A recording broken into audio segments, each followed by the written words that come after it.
Now we'll discuss the procedures which needs to be followed if you want to work in Canada. So these are the cities in Canada where we provide services.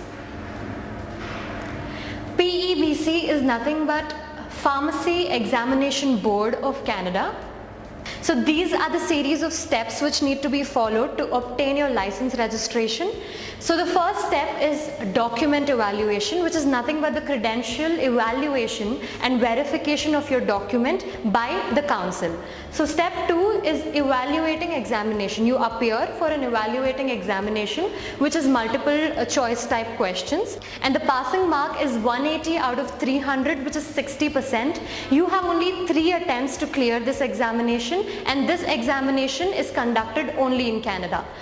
So after you clear this exam, the next is qualifying examination. When you appear for qualifying examination, this is divided into 2 parts. So the first part is also MCQs, and you write it in 2 sittings in 2 different consecutive half days.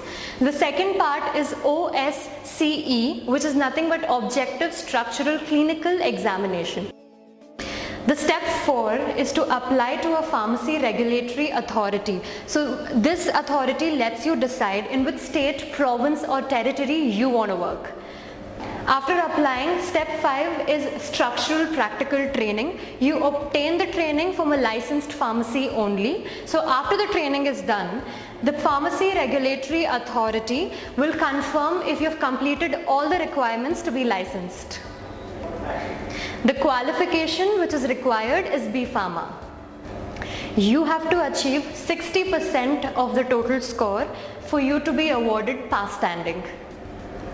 So these are the exam centers where you'll be writing your examination.